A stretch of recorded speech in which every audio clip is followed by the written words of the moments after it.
A few days ago, I spoke about a series that I wanted to give a spoiler-free review on, and I finally decided why not? Let's do it. Because when I was doing the Kekai Sensen review, I spoke about history's mightiest disciple Kenichi, and it's pretty good. It's a pretty good anime that I want to talk about. I would say the manga is just amazing, but this is an anime review, so the manga should. At some point, I might review the manga. Not right now, because I might need to reread it. I don't remember a lot of events that happen. I do remember a lot of shit that happens, but still, I do want to reread it at some point and know about the events that happen. But right now, I want to talk about the anime. And this is an anime that's so dear to my heart just because of the fact that I remember this watching this anime and being like, wow, this anime was amazing for how old this anime is. It might not, the animation might not stand up to some of the anime today, but it's still better than some of the trash today. So I would definitely say that the animation is the only thing that would, for today's standards, the animation will be the only thing that would let down anybody, like when it comes to this anime, because the animation at some points it's wonky and stuff. There are fluid points and fight scenes are pretty good, but the animation is very oldish style and kind of like the old, I would say the old period when when it wasn't like 720p or what was it, 80p kind of animation. This is like 240p animation if I had to put it correctly. So yeah, it's a pretty old anime. That's the reason why the animation is pretty bad. I will say the animation is pretty bad, but I would say it's more like the animation. I wouldn't say the animation, but like the screen is pretty bad. The animation is pretty fluid. When it comes to fights and stuff, the animation looks pretty fluid. Okay, pretty fluid, and it's pretty good. I think that that's the only bad thing about the series. The good thing, the story. Now, I want to talk about the story without giving much spoilers, so I will put it clearly. It's a very typical story. Like for beginners, it's very similar to whatever anime you can hear about any underdog. It's Kenichi, the main character, is basically a bullied at school and everything. He's called weak knees and everything, and he's basically a very weak person just in general. So he just decides to one day go to Ryouzanpaku. I think that's what his name, Ryouzanpaku. I think that's. It's been some time since I watched it, so give me a minute, okay? So yeah, he goes to this dojo and he just gets strong and everything, just to get strong to protect the person he loves, has a crush on, basically. So yeah, that's basically a very typical plot. And some people will be like, wait, that's a plot that I would hear in any anime nowadays. True. That is true. A lot of anime tend to do the underdog story in today's generation and everything.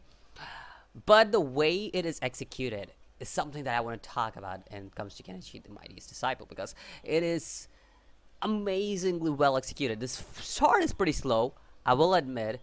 It takes some time, but it is worth it for what time it takes because the start is very slow. It starts off like I said, it starts off very slow, showing Kenichi just being this weak person and everything. It takes you few episodes, like takes you 4 to 5 episodes just to set up the world and everything, like set up this background and everything that's needed for the characters and everything. And finally, when it comes to the main part where Kenichi is given the starlight and everything, that's when it really gets like intense and the story begins to like get more and more towards the complex side, especially in the manga, because in the manga it gets more complex later on. But I'm not going to talk about the manga right now. I want to talk about the anime, which gets more and more complex and more it starts to get us interested into us, and as a viewer it starts to get us interested into this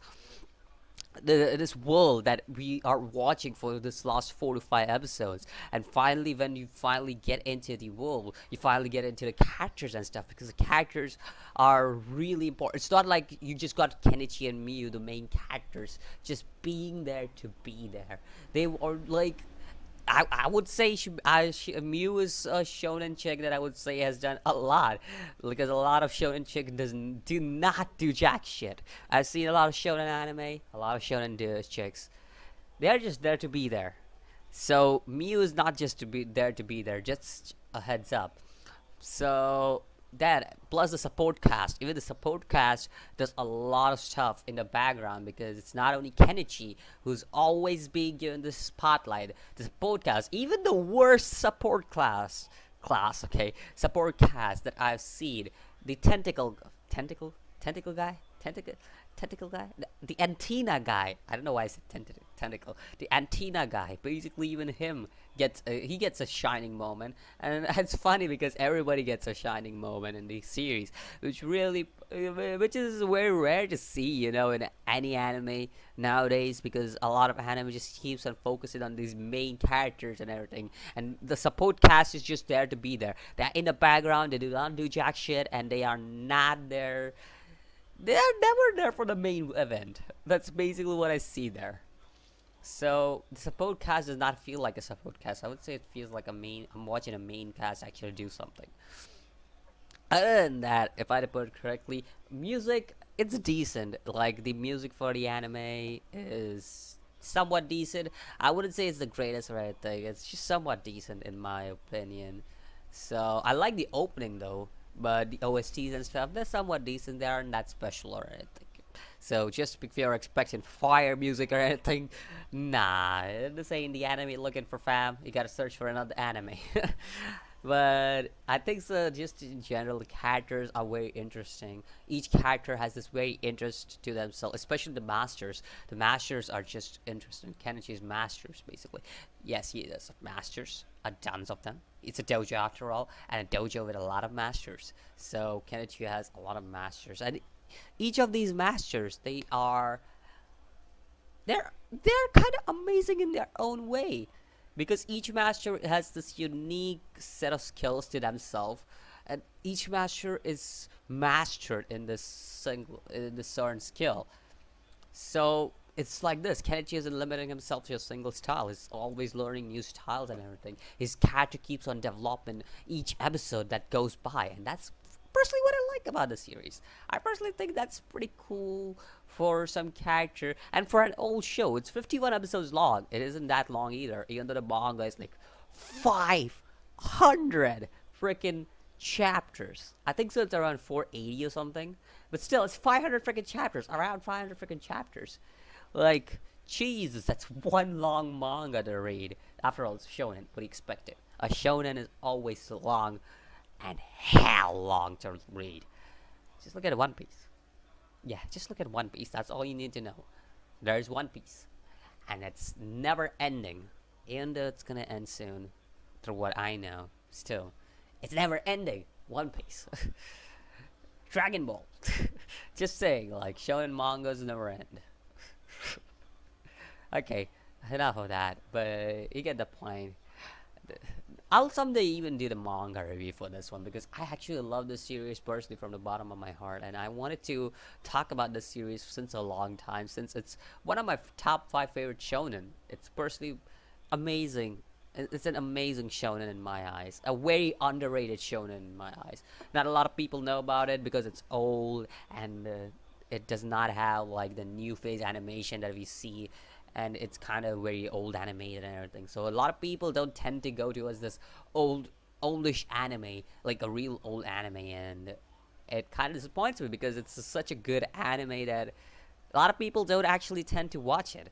So I kind of feel disappointed when a lot of people don't do it, because just because the anime is old.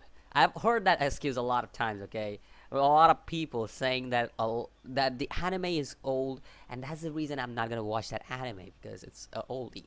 I'm like, why would you not watch the anime because it's old?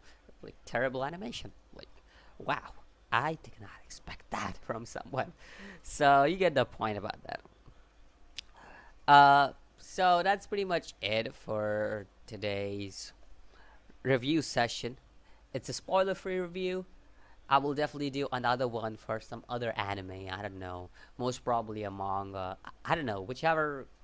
I don't know whichever anime I'm watching currently. Right now I'm watching the Grimoire of Zero and I'm really enjoying it. I might do that. So let's see. Maybe I might do that next. I don't know. Whichever comes next. But I'll see you guys in the next video. As always, peace.